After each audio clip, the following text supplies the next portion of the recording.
Good morning. We're going to talk today about a variety of different things. This is video number 4 in the series. And this week we're going to be talking a lot about intelligence tests and behavior checklists and a variety of things like that.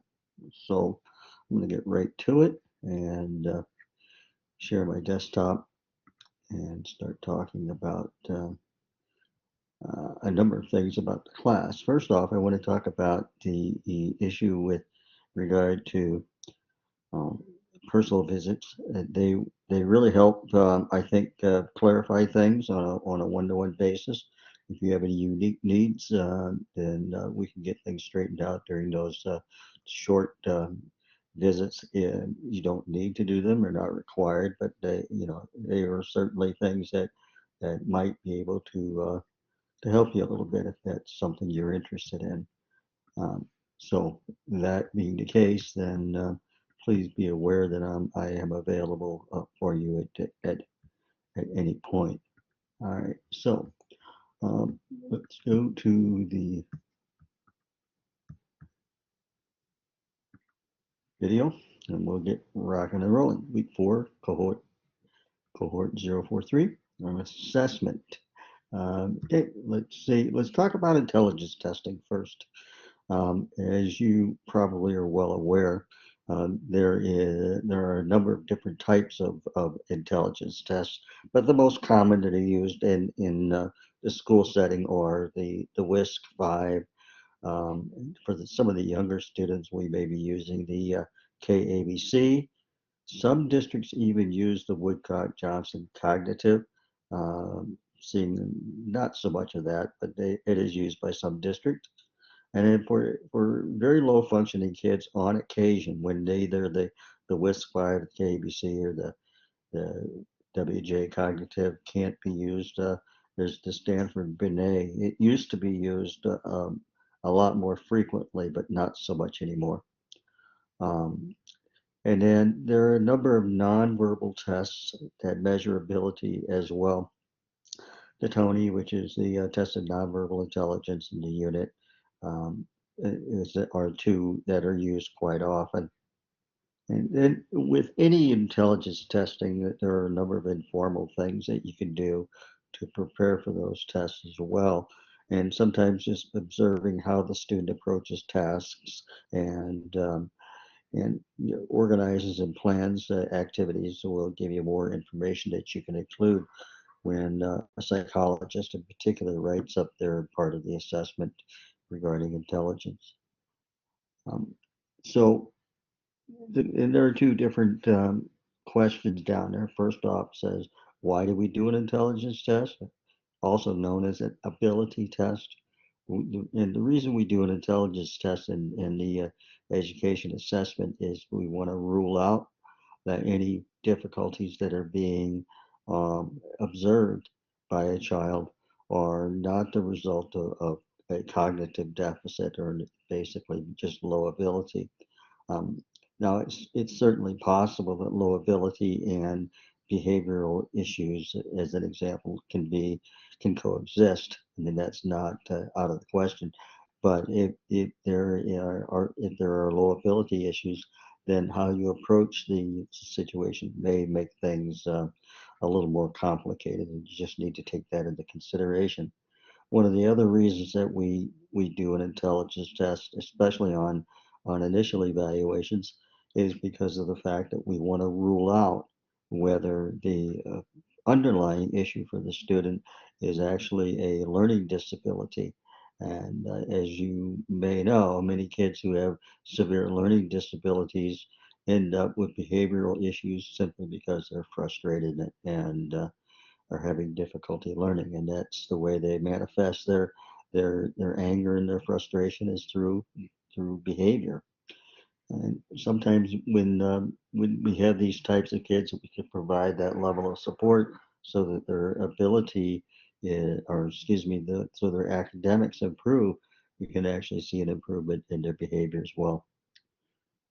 So who does ability testing? And of course, the only individuals who are allowed to do the testing are school psychologists And then on occasion, there are outside assessments that are done by licensed psychologists. And in some states, they use individuals who are specifically trained to provide testing and ability testing, and those are known as psychometrists. So you might get a file from out of state where a psychologist did not do the testing, but a psychometrist that did. And that psychometrist then doesn't really have a master's degree in psychology, but they may have completed all the assessment courses in order to be able to be qualified to administer the ability test.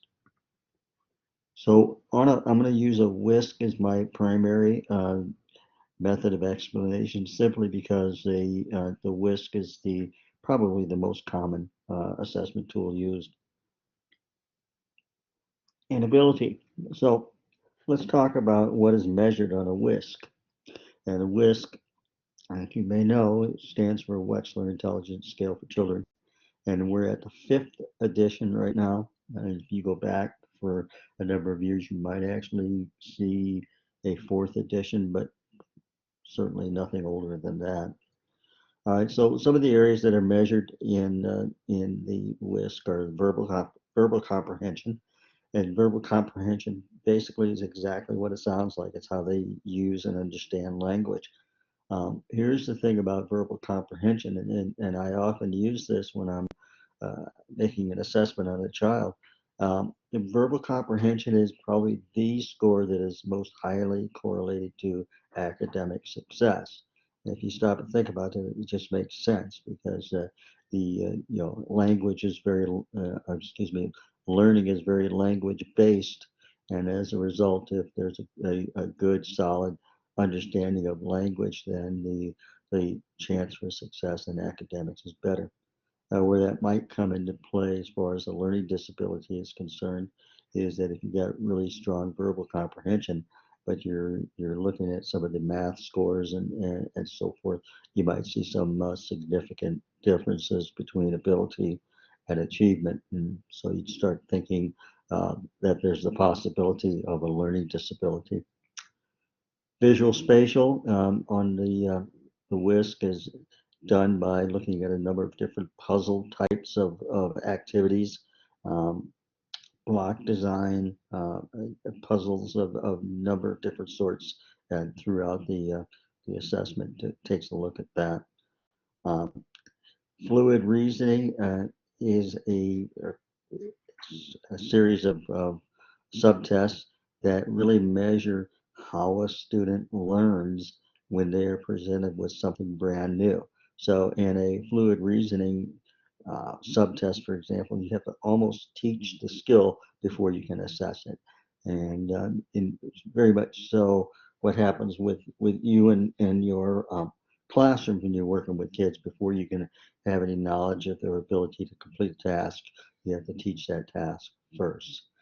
So fluid reasoning, the score for that really gives us kind of an idea of where a kid is standing when it comes to just learning new material. That in combination with the next area, working memory, gives us an idea of how that student learns even more deeply. Because if you give a student a newest tool or a new activity to learn, then of course what you do have to do at that point is assess how well they can apply that. And they may be able to apply it in the short term when you're giving them an activity to do, but can they remember how to do that after a period of time?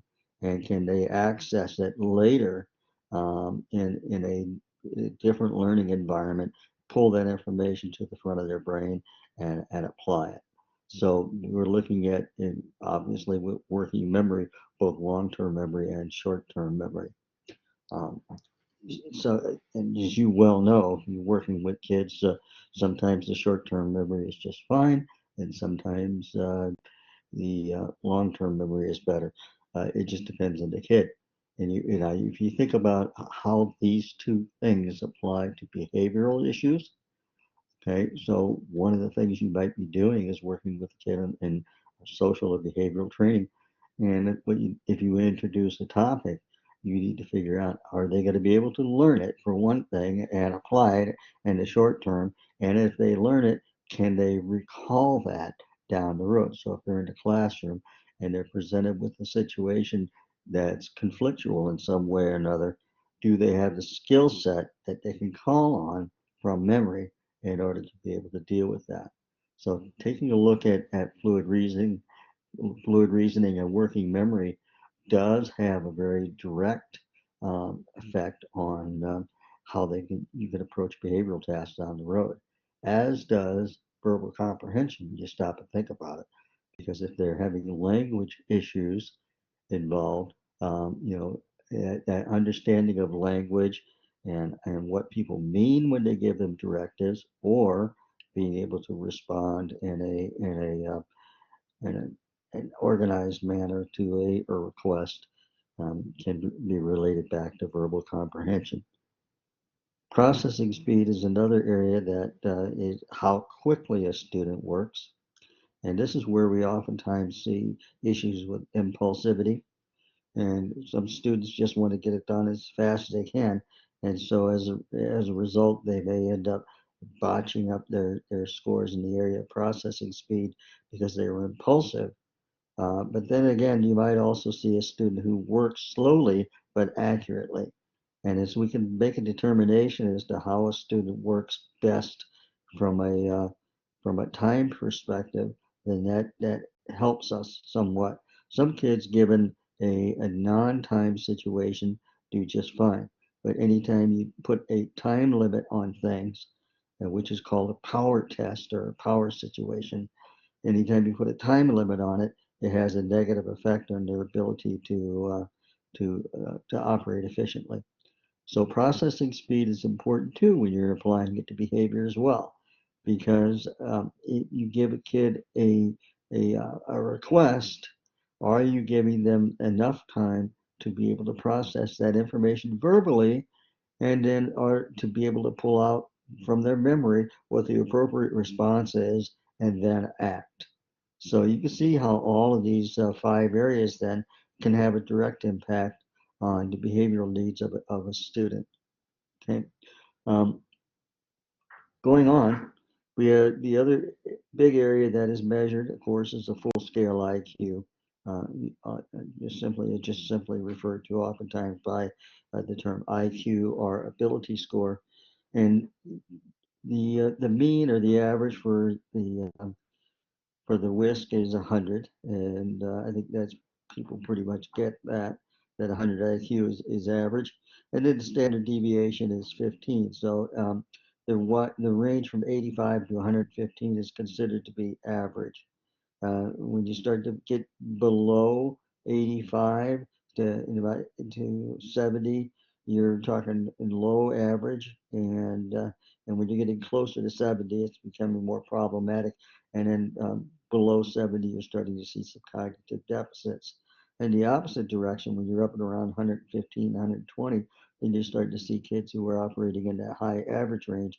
And if you get up into high upper 120, 130, then you're talking about kids who are starting to display some characteristics that are quite strong in ability. And and sometimes we take a look at kids who have extremely high IQs, but their academic performance is not good. And some of the reason for that, of course, it has to do with a lot of those things we talked about, processing speed and to be honest with you, it could also have a lot to do with motivation and impulsivity and a variety of different things.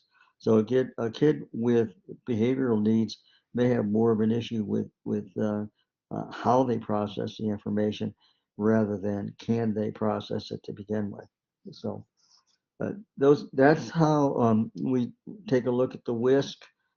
We can take more detail and look at some of the other assessment tools as well, like the KABC and so forth. But as I said, the WISC is the most commonly used one, so that's why I chose to concentrate on that one. We have a number of behavior assessments that are typically used in EBD assessments, and probably the most common is the BASC-3. The BASC stands for Behavior Assessment System for Children, 3rd edition. And you will occasionally see some older versions of that test or that checklist out there. But right now, the most common one you see is the BASC-3. The Conners, the Achenbach, and the Vineland and the ABAS are their behavior assessment, but they're really more for adaptive behavior and functional skills, and not necessarily for the types of behavior issues that we're dealing with here. Going on, let's talk a little bit about what each of these assessment tools are used for. The BASC-3 really is very specifically behavior oriented, and when we're taking a look at issues related to externalizing versus internalizing behavioral conditions and so forth, we'll get into talking about those in a few minutes. The Conners is one that's often used for identifying students with ADHD, attention deficit, and the Achenbach also is another one that can help us to identify issues with impulsivity and attention deficit as well. So let's take a look at the Conners 3, and the Conners is is an assessment tool that takes a look at a variety of areas in attention, hyperactivity, and impulsivity. Obviously, those two areas are highly related to attention deficit. It also gives us an idea of learning problems.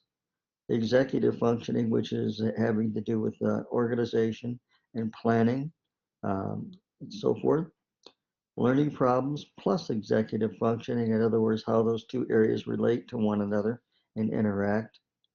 Aggression, and aggression, defiance, and then peer relations. All of those areas, as you well know by this point in your career, are highly related to the ability of a child to learn behavioral competency. Now, the other major areas that are measured in the Conners are ADHD inattentive, ADHD hyperactive impulsive, conduct disorder, and oppositional defiant disorder. You're actually going to get some scores that will allow us to make a determination as to whether that particular student's ability is clinically significant, or if it's at risk, or if it's operating in the normally functioning range. The Conners, as is the BASC and a variety of other tools that we use, are checklists, and they're distributed to teachers, they're distributed to the parents, and oftentimes, if a student is old enough, we can give that assessment tool to the student themselves as well. Okay, you probably hear my cat and dog in the background making noise. That's not unusual. All right, the BASC-3.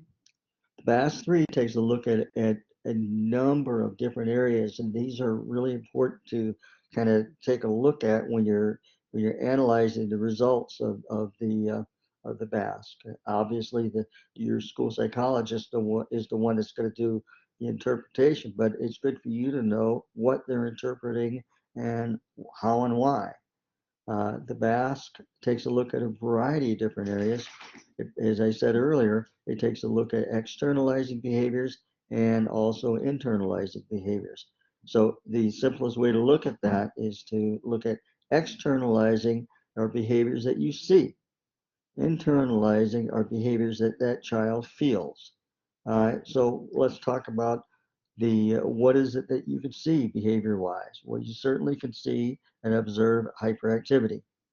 You can observe aggression, and you can observe and measure both conduct problems and aggression pretty easily as well. So as a result, those three things, when you look at a kid, you can actually say, oh yeah, I can see what's happening with that student. Now, you got to be a little bit careful with some of these things as well, because hyperactivity can manifest itself in a variety of different ways, such as inability to sit still, blurting out, and a variety of things like that, which might have some comorbidity with some other issues as well. And there certainly could be other reasons that a student is hyperactive. For example, they might be on medication that can cause some of those types of symptoms to appear. Used to be that oftentimes asthma medication was identified as causing some level of hyperactivity and impulsivity in kids. I think that as time has moved on, they've gotten better at diagnosing and prescribing the correct medication for a student, as well as titrating the medication to make sure that it's in the proper amount. Um, so, all right. The next area is the internalizing behaviors. What is it that child is feeling when it comes to behavioral concerns? And some of those areas that we talk about are anxiety, depression, and somatization.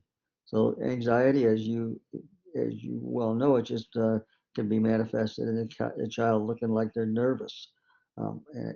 Again, that can relate back to what we not only what we're seeing, what that child is feeling, but we might see the result of that anxiety and some of that impulsivity, and aggression and whatever conduct problems. It can manifest itself in a lot of different ways.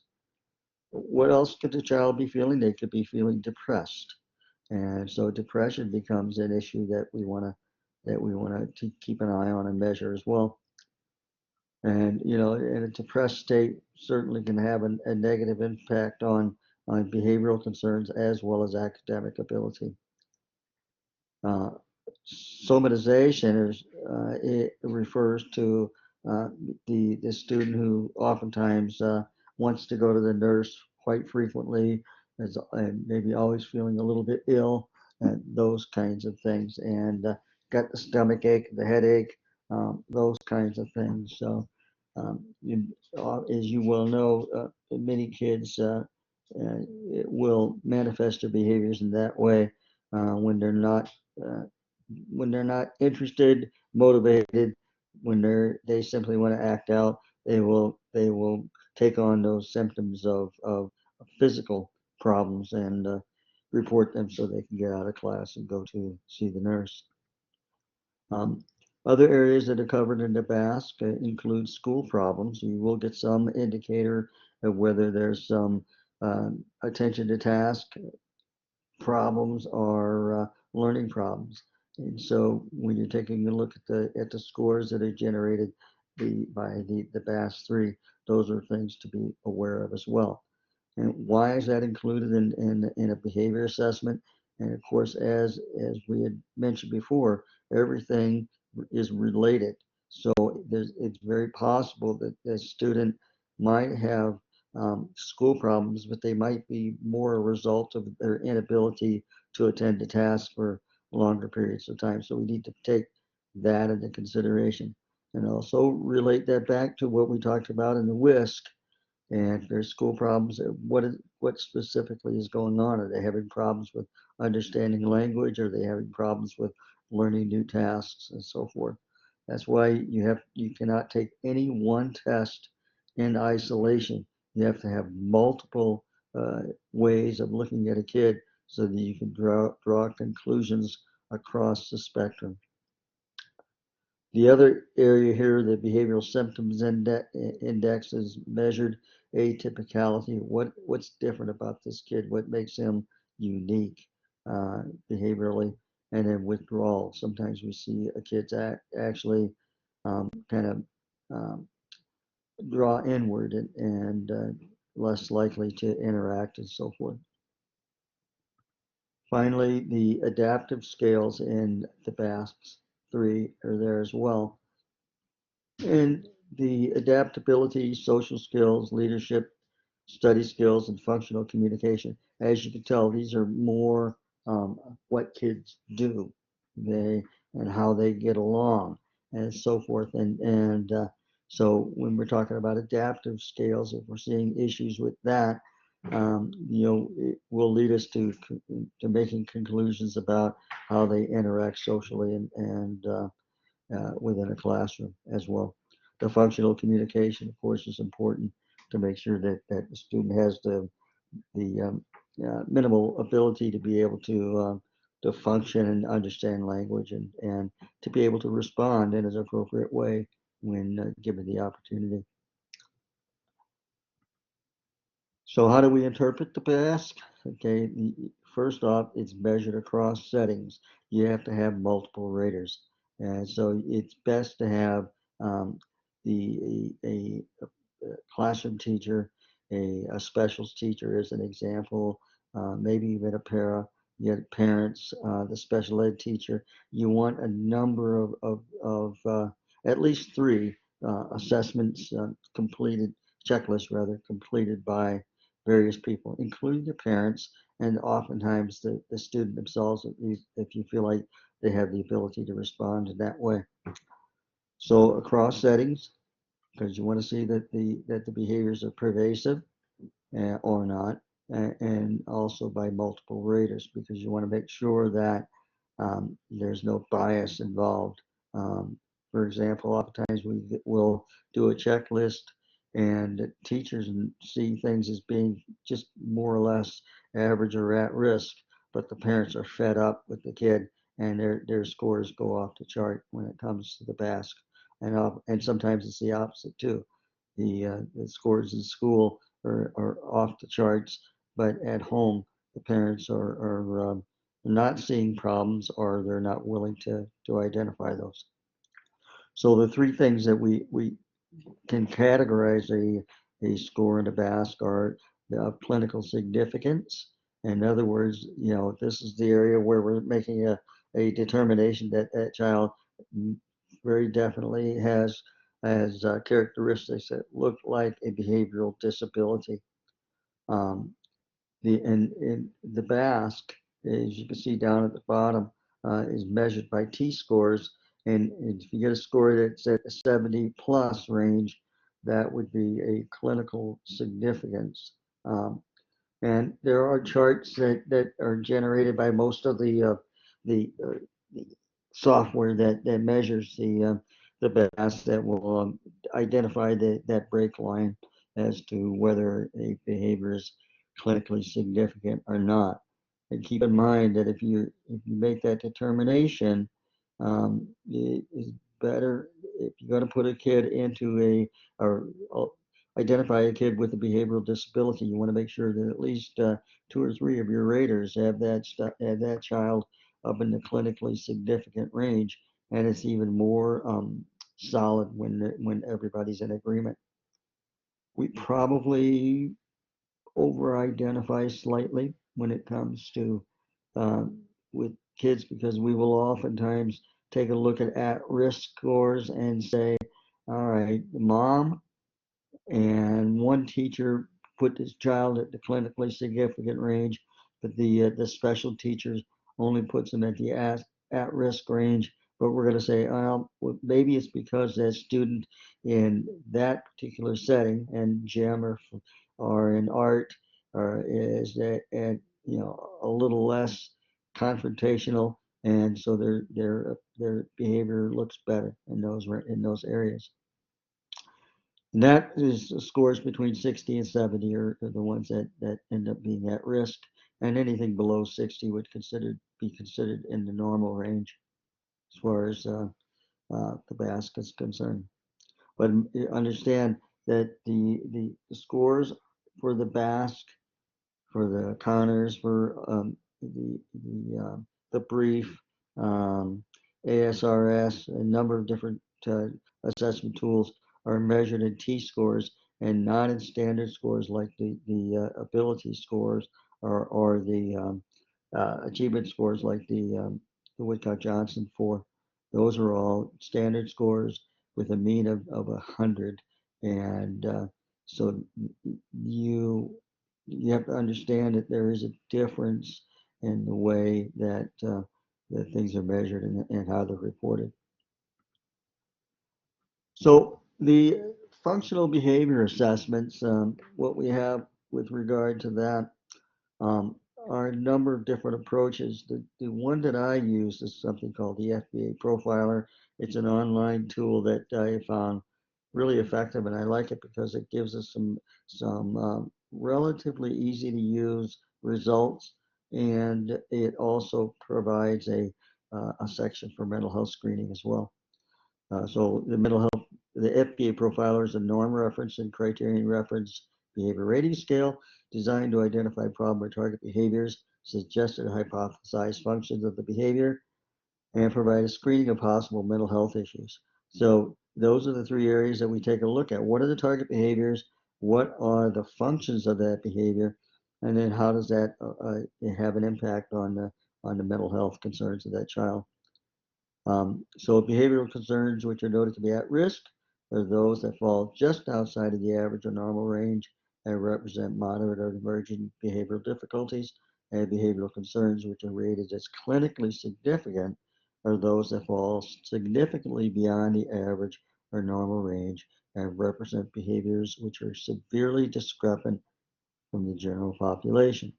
So I'm going to back out of this for a second, and I am going to show you the uh, the functional behavior profiler. Okay, so this is there is a free version of this, but I own this, and so it works just fine. I don't own it.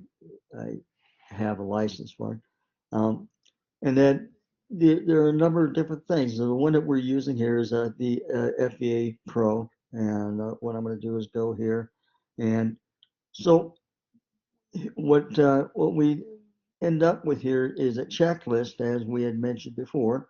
And uh, I'm going to show you what these forms look like. And so this is a form that you can actually send to a parent and to the teachers. You can print this out and have them complete it.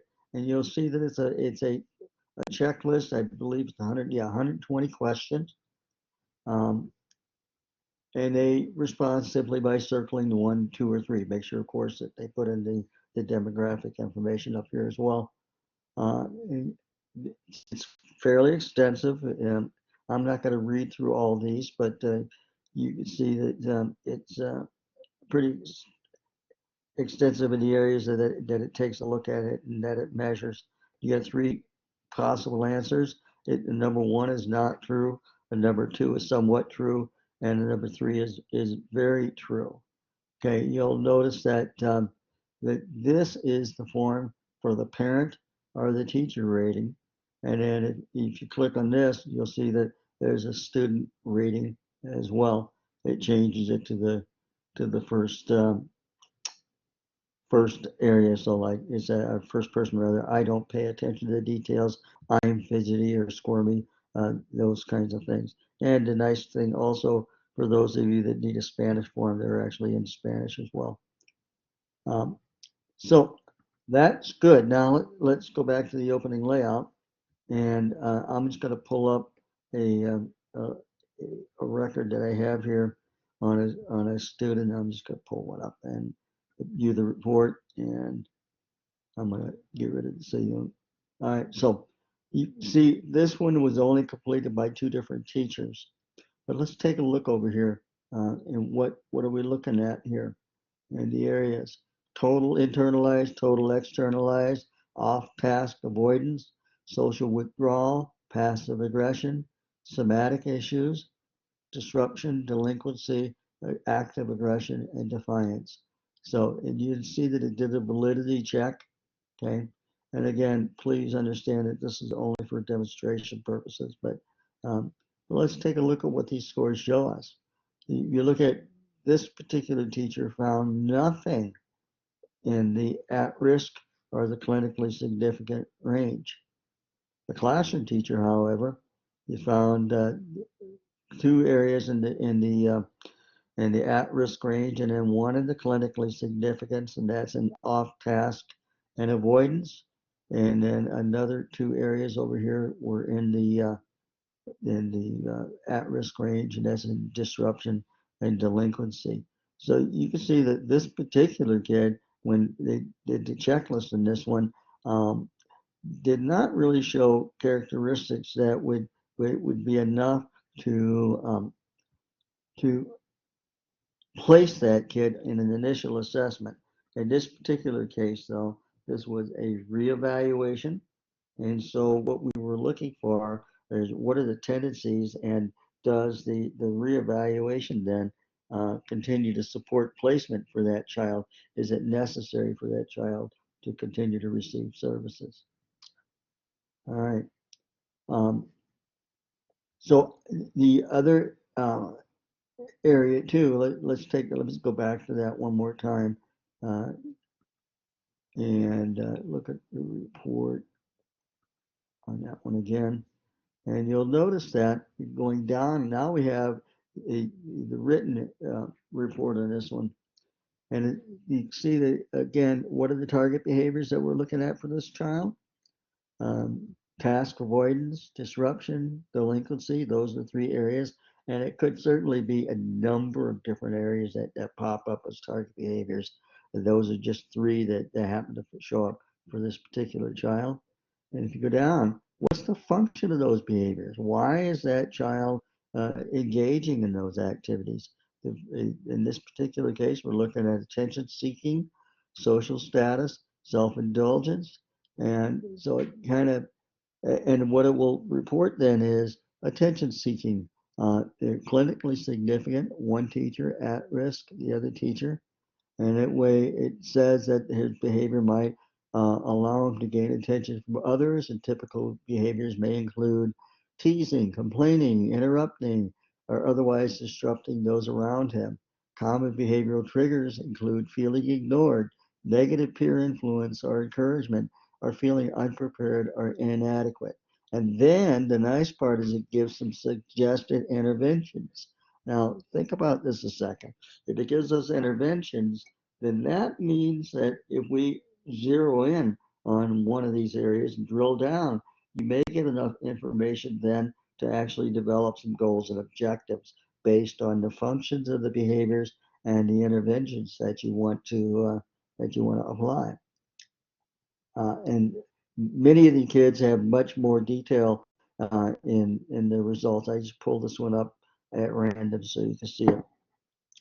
And then it gives us a mental health screening, and it talks about some of the issues that might be related to mental health concerns. And in this particular kid's case, it talked about ADHD inattentive, ADHD hyperactive, and then the possible presence of ODD, oppositional defiance disorder.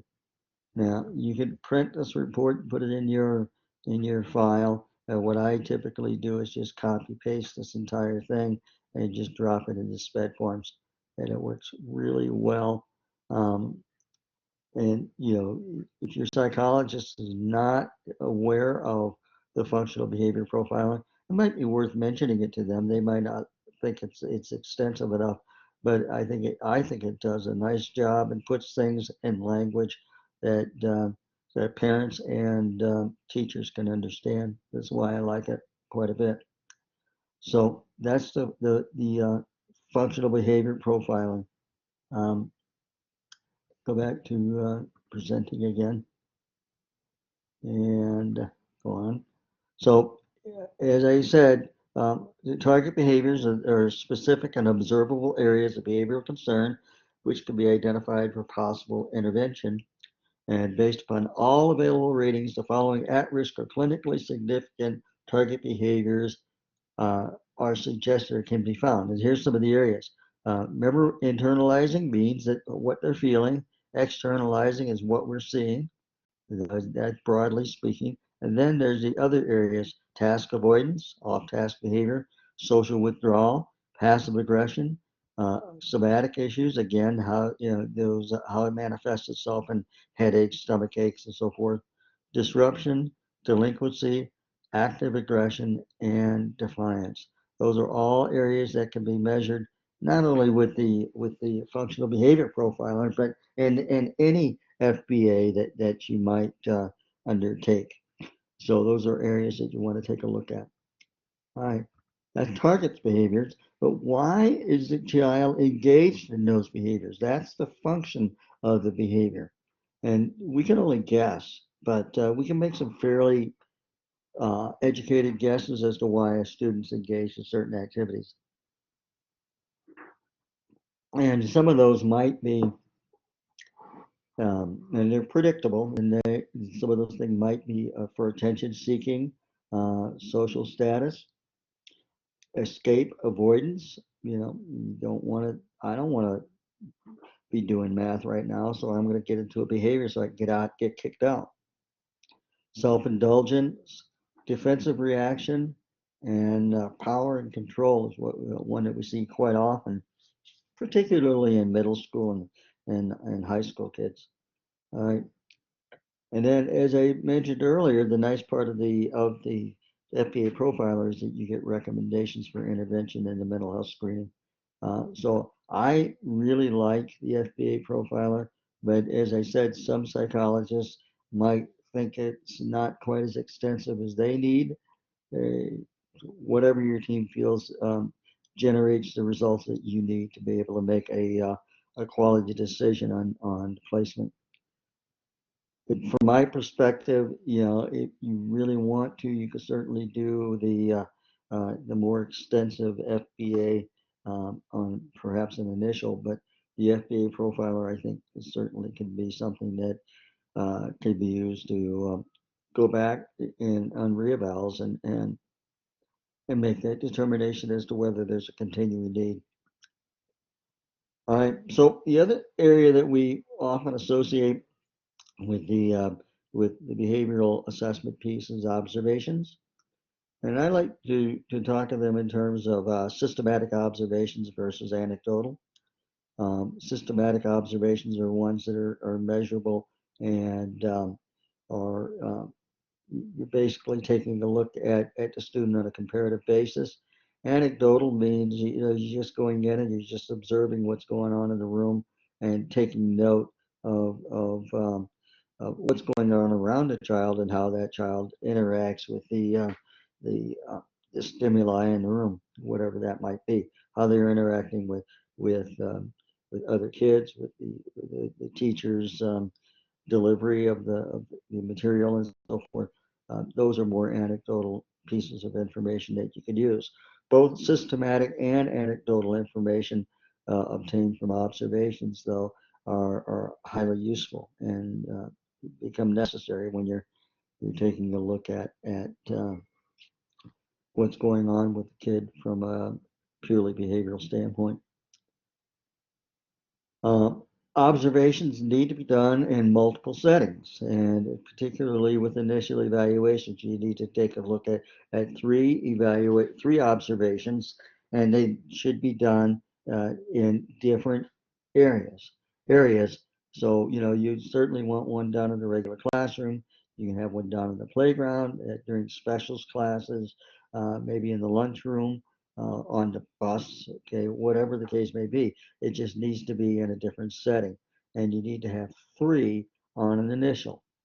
And actually, on a reevaluation, they're not as necessary, but they still provide you with quality information that you can use to make that determination as to whether a concern is a continuing need or not.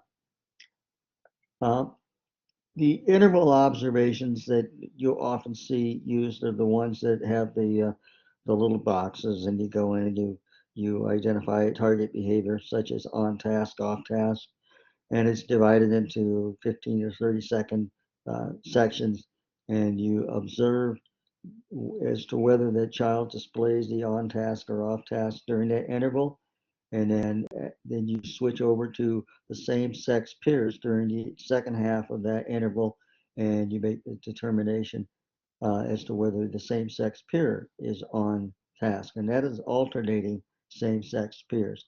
So in other words, you're going to compare that child, that boy, for example, to every other boy in the classroom to see if his behavior is equivalent to what's going on to others, or if it's clinically or significantly different. So you might do this interval observation and you find that your target student is off task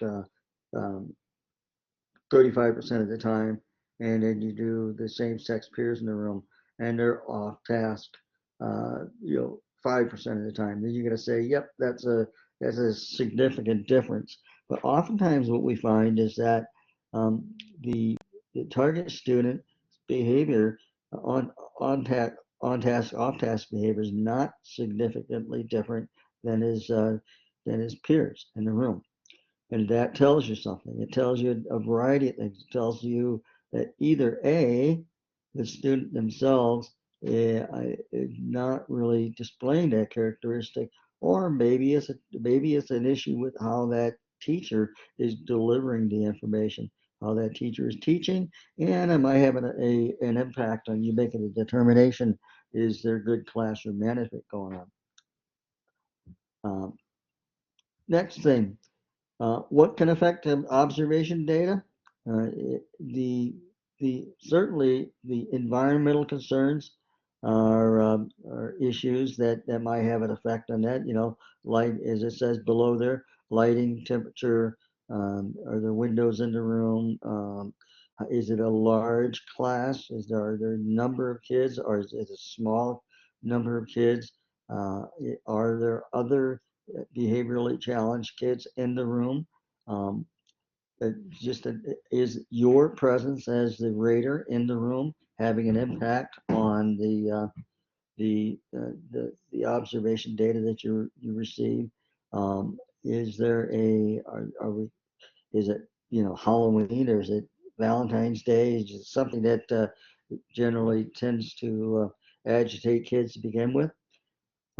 Those are all important information. The other thing you want to do is, once you have your data collected for that session, you need to go up to the classroom teacher or whoever's observing the kids and say, was that typical behavior for this child for that day? And if the classroom teacher says no, then that, even though that might invalidate your data, it still tells you something. And you just need to make a determination of what that means to you. But if they say, yes, that's pretty typical, then that gives you an idea of of the validity of your assessment data or your observation data. Anecdotal data should reflect what is being taught, the organization of the classroom, as I said, classroom management, class rules, are the classroom visible to the kids, are outcomes posted? Those are all things that you can make a determination as to whether that it is a good learning environment for that child.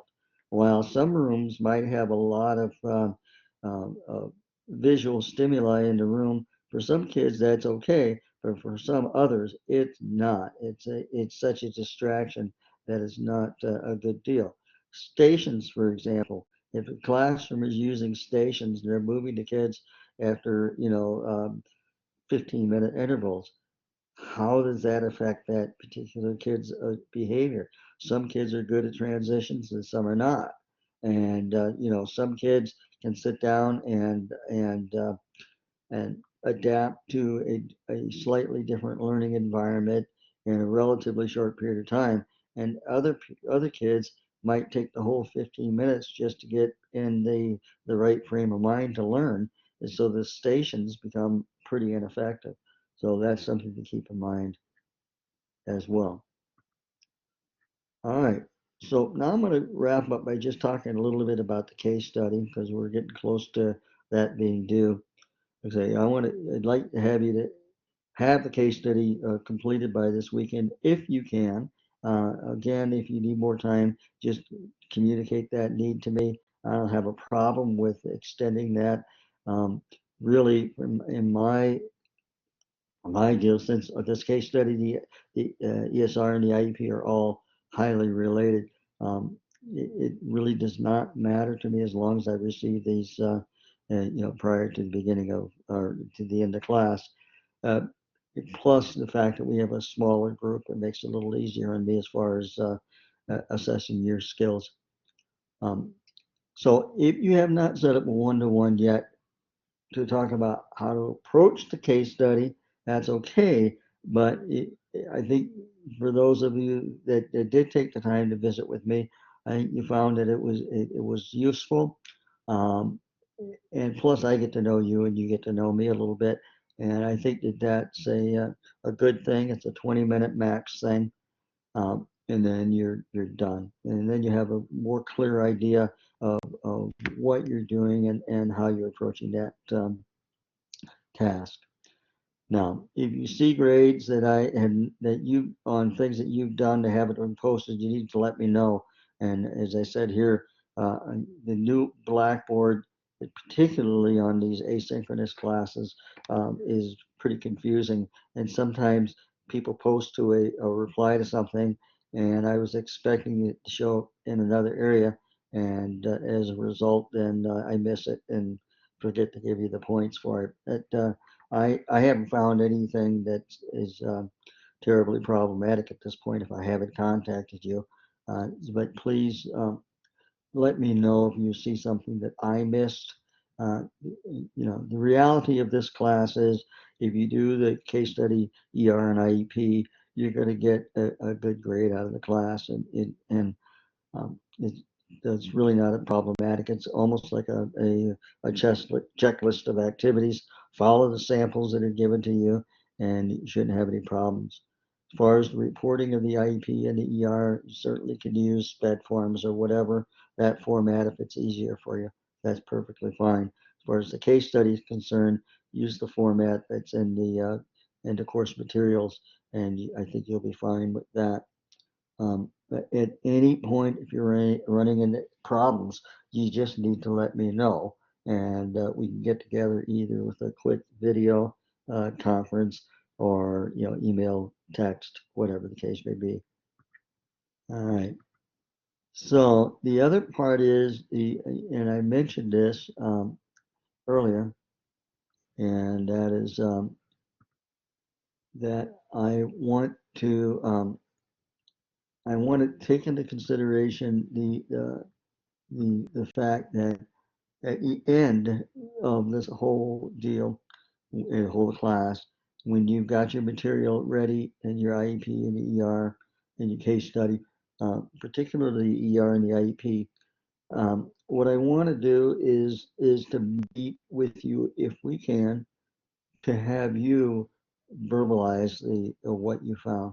Um, the reason for that is this particular class is not necessarily like a philosophical class or anything like that. It is a technical class. And the technical class is about, do you have the skill set necessary in order to be able to for me to be able to say that you're competent in this area?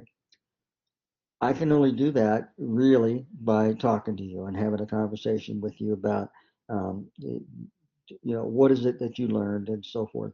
I think you'd find that's a little bit easier for you to understand my feeling about your competency level when we have that conversation together.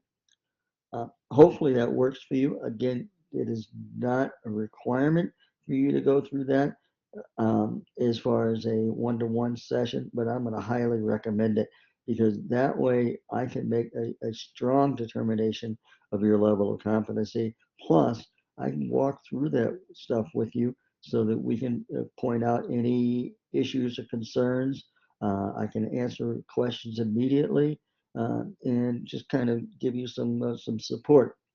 So that's why I would like when you're ready to turn your papers in at the end, I'd like to meet with you for 20 minutes or so just to go through these your assignments and then make sure then that you're feeling like you have learned some things and that your level of competency is such that as you move forward in your behavioral assessments, you're not going to have any problems.